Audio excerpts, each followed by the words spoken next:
plus fun, fame and feuds. She's got it.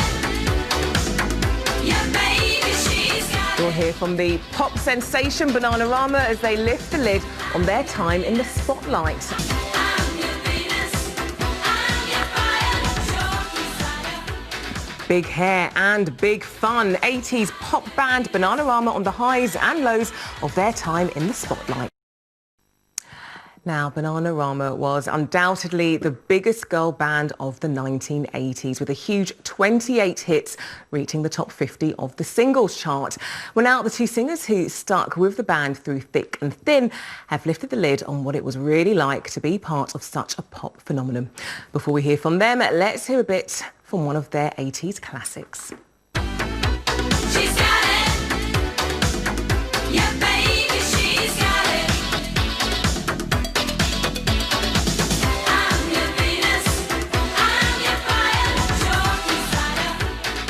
You dancing away like we are? Well, Keren, Woodward and Sara Dallin joined me a little earlier, and I started by asking them about their experience of sexism. I think when we formed the band, we didn't think there would be any barriers. I think it's about being respected and someone taking you seriously. And I think that's the sort of sexism we experience, as well as the occasional sort of long hug from a DJ, or, certain way people approach you.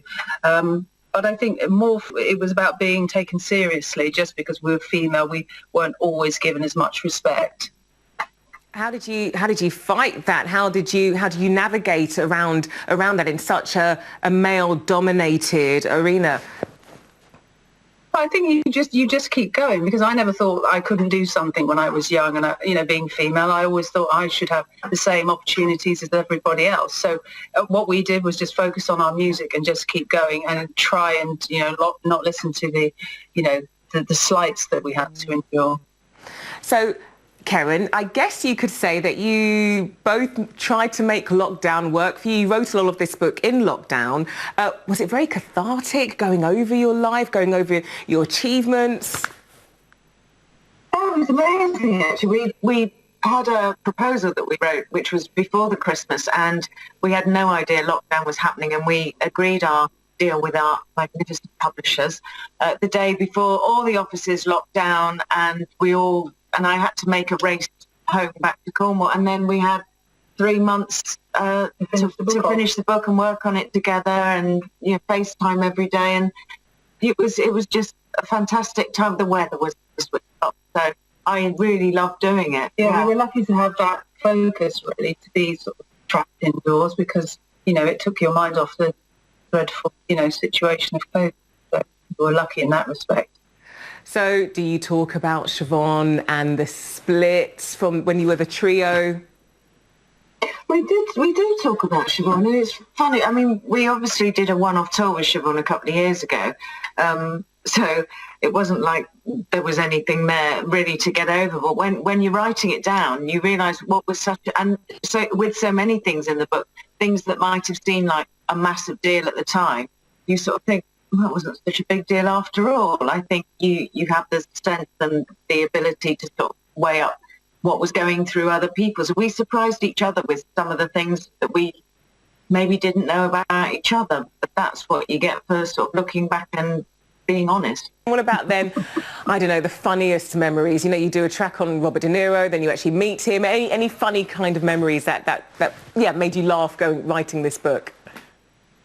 I think the Robert De Niro thing made me laugh, because neither of us could actually remember anything that was said that evening, even though it was an extraordinary situation. We could remember where we were, what we looked like, what he looked like. Couldn't remember what we said. We laughed a lot, reminiscing over, say, George Michael, who we spent a huge amount of time with, and obviously having lost him is very sad, but to reminisce over the antics we had with him at the party games and the holiday. There are so many moments that we reminisced over. What's your fondest memory of him? Well, we were more friends with George after Wham, and my fondest memory are mostly the at-home evenings we did with him, where it was just anything between the three of us, or 6 of us just playing games and generally being silly. And he also made the mistake of giving us his entry phone number. So because I lived quite near to him, every time we were popping up there, we would just let ourselves into the house with the dogs. And he'd always say, not you two again. There's so many standout moments. Meeting Andy Warhol in New York, him saying that we were like the most exciting thing to be happening there at the time. It was just, he's such a legend.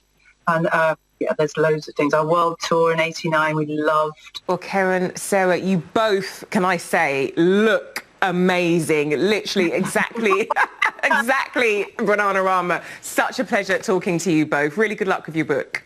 Thank you so much. Thanks very much.